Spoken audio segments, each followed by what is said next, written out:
The normalization of Trump is going to be studied for decades. Just yesterday, he was at the UFC fight. And John Bones Jones won the belt, and he came off the stage and immediately gave it to him. Now, mind you, this is all for the photo op. But as the media has done, and billionaires who bought social media companies to continue to push out right-wing propaganda has done, this is all about sane-washing Trump and making him look like a normal human being. Because when they start putting immigrants in concentration camps, and mass deportations start creating the separation of families, and millions of you all start losing your health insurance because you're a part of the Affordable Care Act and he wants to repeal it. He closes the Department of Education, leaving teachers without jobs and kids without places to go to school and segregated schools. And when his tariff plan tanks the economy and makes our economy the worst since the Great Depression. Even when he promises to militarize the police, reincarcerate thousands, and expand the death penalty. I just want the ammunition to say, nah, he's not that guy. He was at the UFC fight. I mean, boy, oh boy, oh boy, oh boy, oh boy. Did I tell you guys that last night was epic? Seeing Trump walk out with the Avengers. He pulled up with the squad, with some real ones, with the boys, okay? The boys are back in town, right? That's the song that comes to my head when I saw Trump pull up with Vivek Ramaswamy, Elon Musk, RFK, Tulsi Gabbard, Mike Johnson, Dan Bongino, and others, right? I mean, he pulled up with everybody, okay? And it really was a sight to behold. As you guys saw, John Jones gave Trump the championship belt. I mean, it just feels good, right? It feels like America is back, okay? And because America is back, the mainstream liberal media, they're not taking this too well. Liberals aren't taking this too well either. In fact, CNN is currently coping. They're coping to the point where they're acknowledging that, yeah. At this point, Trump looks like the Republican Caesar of Rome, right? He looks like the type of guy where he's just running stuff and everybody has to fall in line or get the hell out the way. The question is that, if one goes down, it's hard to see more than one going on. If you're a Republican voting to block one of these cabinet nominees because you say you don't like Tulsi Gabbard, how do you expend the political capital and to risk the backlash from Trump and take down RFK Jr., or take down Matt Gaetz? It's going to be very difficult for them, and Trump knows that. He knows it's going to be difficult for them to block his picks. He's flooded the zone with these picks and forced Republicans to choose. And I think it's interesting to me that he brought Tulsi Gabbard and RFK Jr. to the UFC event last night. He is, frankly, giving, I think, supporter-based permission structure, and he's made these folks stars over the course of this campaign. I mean, in some ways, it's easy to view this, I think, through a different lens. Like, this is also just a person who won following through on campaign promises. He promised retribution, he promised vengeance, and he promised these kind of figures having prominent places in this administration, and he's delivering it. And for a lot of those supporters, that is the point of the Trump vote. And so I don't think that's the fullness of the electorate we saw on Tuesday. I think for a lot of people, they backed Trump probably as a rejection of the administration and weren't thinking of this as an endorsement of every single thing he's talked about. But for the hardcore base, the folks he listens to the most, they voted for Trump for the purposes of RFK Jr. riling the big pharma, right? And so what they are going to force those Republican senators to do is make a choice on those calls, and they will be doing so with the backing of the electorate. I don't think we can just say that they won't get through. I will believe it when I see it. Yeah, I mean, and it really looks like ancient Rome here. This is sort of the conquering Republican Caesar who's going into the Colosseum, and everyone's cheering, and he's got his political gladiators with him. That appearance isn't just about him enjoying the applause. He's sending a message to the Senate. For sure. Like, not only are you entertained, but these are my people, and are you willing to fight? Because here's who I have. Yeah, so clearly there's a whole lot of cope going on here on CNN because Trump is as popular as he's ever been before, and him bringing the team, the squad, the Avengers to the UFC match is a message. It is a message to the Democrats and the Republicans about how serious Trump is about keeping his inner circle and having them be in positions of power. Now, Democrats are boohoo-whining and crying about Trump's picks and trying to make a big deal about Trump's picks, even though, Biden, he had the worst administration in the 21st century, and his cabinet picks were not qualified to be in the positions that they're in based off the standards that Democrats are trying to apply. But again, that doesn't keep them from boohoo whining and crying over Trump's picks. But you do have some Democrats, like, for example, John Fetterman, coming out and saying, look, all this boohoo whining and crying from Democrats is kind of unnecessary. It's not even Thanksgiving yet, and you guys are already hyperventilating over everything that Trump is doing, even though he's not in office yet. These are the people who will be advising the president on every crisis that crosses his desk and representing the United States, for some of them, overseas. And they're the people who have an impact also on your daily lives. See, these choices are, on the one hand, cartoonishly outrageous, but when that dust settles, it's not really just about the scandals in the personal lives of these nominees, and there are many. It's about what their positions and their lack of experience could do to our health system, our national security, and the rights we have in this country. So let's start with RFK Jr., shall we? Did RFK Jr. produce some of these strangest headlines in the history of presidential campaigns? He sure did.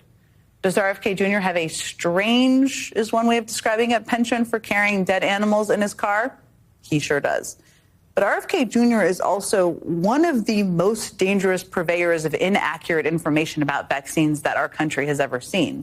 The HHS secretary oversees the CDC, the NIH, and the FDA. So basically, in human terms, our vaccines, our medicine, and our food. His nomination and confirmation would mean that the guy who founded one of the nation's most prominent anti-vaccine groups would be in charge of the agency that makes recommendations on vaccines. The guy who said he would stop research into infectious diseases would be in charge of the agency that studies infectious diseases. So that's what's coming on that front. We have seen nominations before from presidents of both parties where there have been ethical and substantive issues. Let's not forget, we had a nominee for HHS secretary in this administration who had never dealt with health care before being nominated. So I think that the notion that... I'm not here to defend. He was the attorney general for the state of California. This is a little bit of a different... He had experience suing healthcare companies, but not anything to do with health care. Senator, always good to see you. You have said that Democrats shouldn't be, quote, freaking out over every single thing Trump does. Are you freaking out at all about any of these cabinet picks, I wonder?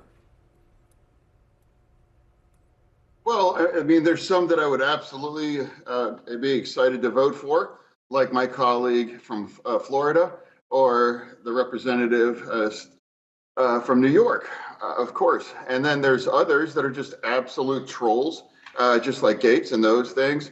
And that's why, Democrats, like Trump, that gets the kind of thing. I mean, he gets the kind of thing that he wanted, like the freak out and all of those things. And he hasn't even been, it's still not even Thanksgiving yet. And if we're having meltdowns, every tweet or every appointment or all those things, I mean, it's going to be 4 years. And just the last time I was on your network, I was warning about the jackpot. And I use that metaphor of the slot machine, 777. And if Trump wins, then it's likely that's going to happen. He's going to get the House. We're going to have the Senate and the presidency, and the real jackpot is the Supreme Court. And that's been very clear that that's a strong conservative slant.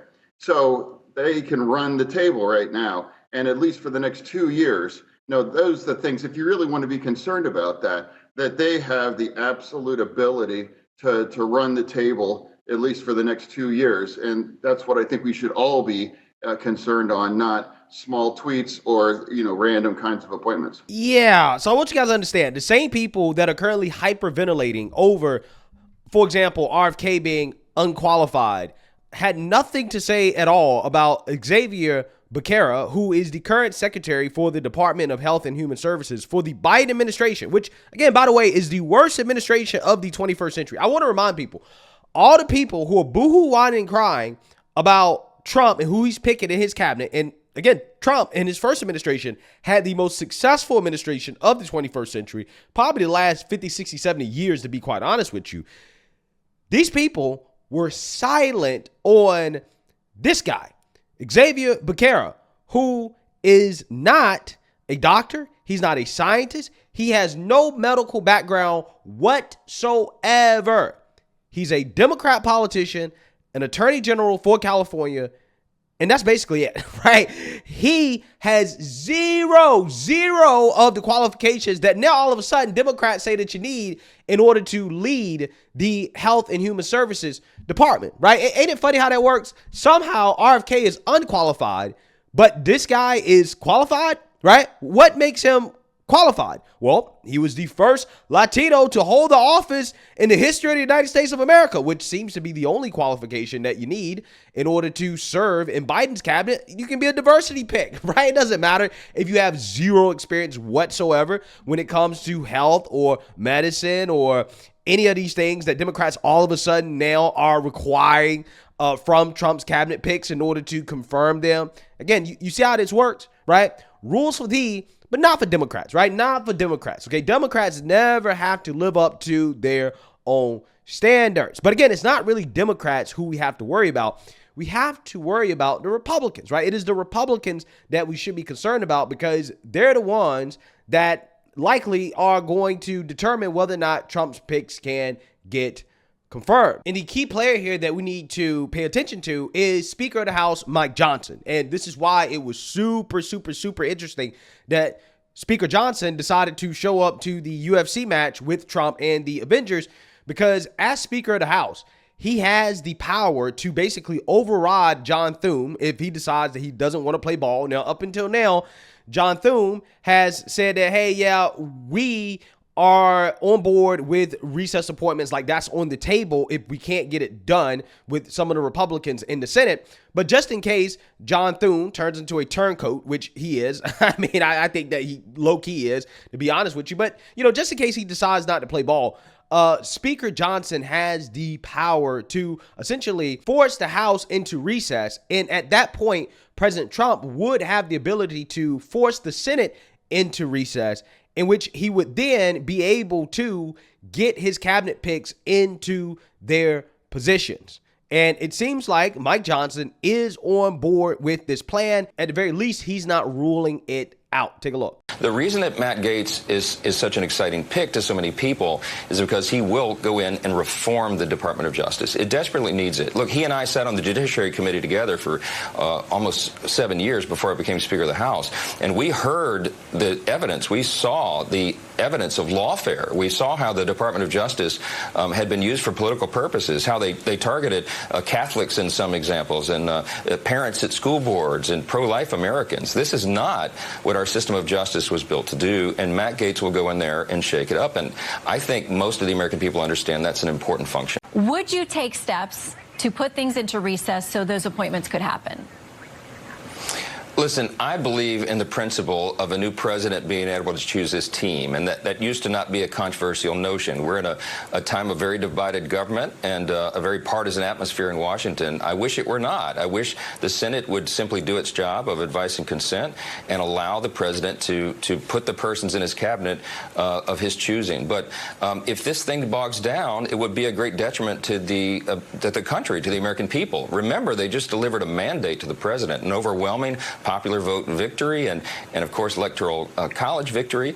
And they have sent the message that America First policies should be the rule of the day. So the persons that the president is choosing will help with that agenda. They will take their leadership in these agencies and they will reform them as the people expect and demand. So we'll evaluate all that at the appropriate time and we'll make the appropriate decision. There may be a function for that and we'll have to see how it plays out. Okay. Yeah, so I told you guys before, and I'll say it again, I really do believe that Trump is going to get his way. I really do believe that almost all his picks will be confirmed.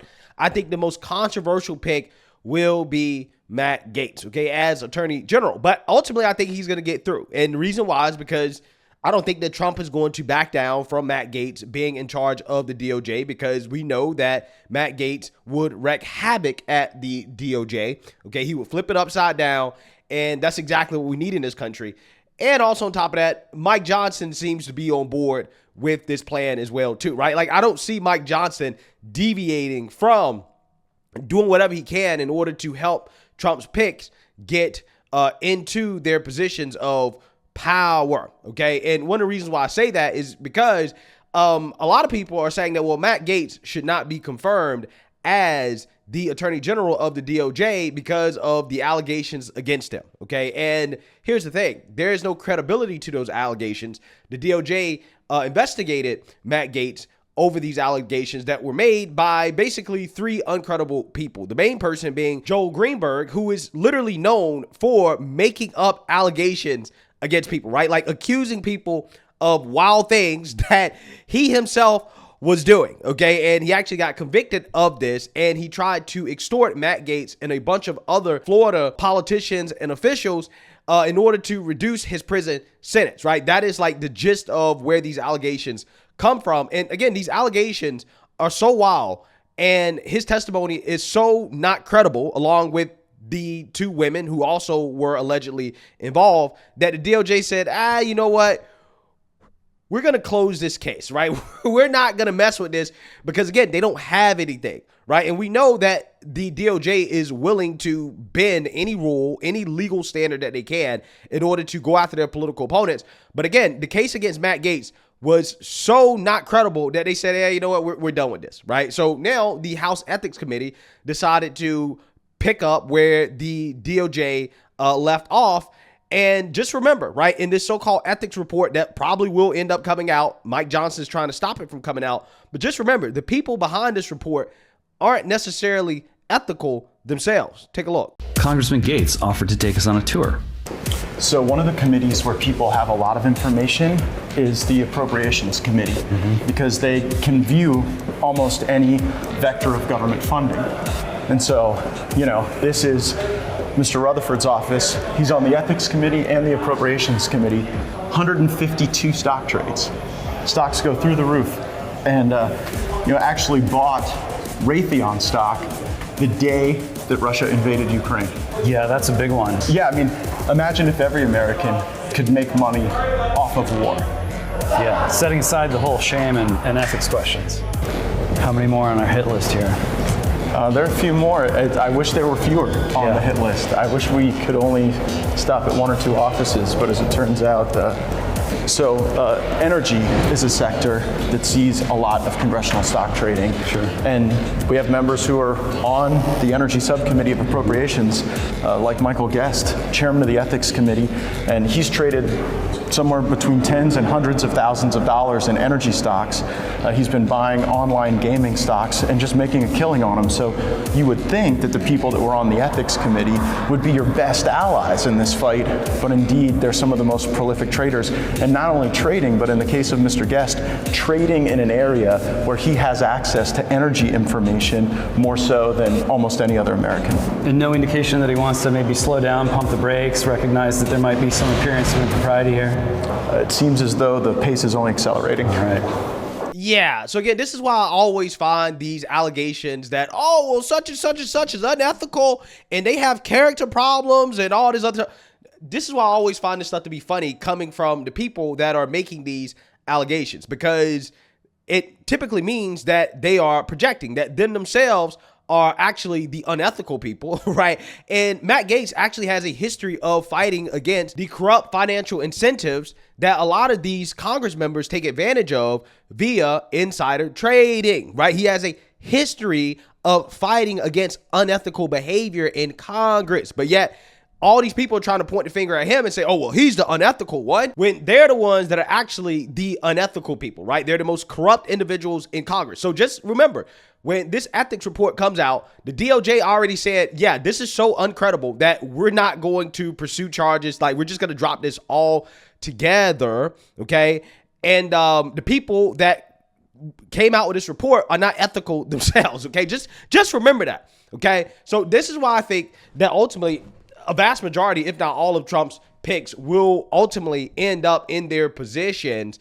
And this is why I love the fact that Trump brought out these individuals at the UFC fight, because it essentially sends a message to the Republicans that, hey, I am serious about having these people in my inner circle. I am serious about having these people run the government. These are my homies, right? This is my team. And you either get on board or you have to stand against me and the American people, right? Best believe any Republican that stands against Trump's picks, again, they are going to have a hard time, right? And we already know how much these individuals hate when their constituents call them and demand that they do what the American people voted for, right? We know they hate that more than anything. They can't stand it. They start boo-hoo-ing and cry, oh, why all these people harassing me, calling me, telling me to do what they voted for me to do? I don't like it, right? This is what they do, okay? But regardless of whether or not they get on board, as long as Mike Johnson is on board, then Trump can essentially get his picks into positions of power. So again, that is essentially what this comes down to. I think that Trump doing this, again, is playing 4D chess, right? Again, it's a message to the Democrats, but more so it's a message to the Republicans who are currently virtue signaling about how they are skeptical about confirming people like Matt Gaetz and Tulsi Gabbard, but yet these are the same people that voted for Merrick Garland, right? Merrick Garland, okay? You voted for Merrick Garland and all of Biden's unqualified picks that are responsible for the worst administration of the 21st century, but yet when it comes to Trump, now all of a sudden you got an issue, right? You got a problem. You want to boo-hoo on and cry about it? Get out of here, right? Don't nobody want to hear that. Either get on board or get out the way, because either way, we're going to get what we want, and that's it. So let me know what you guys think. Make sure you like, comment, and subscribe. Most importantly, share a Black conservative perspective. Peace.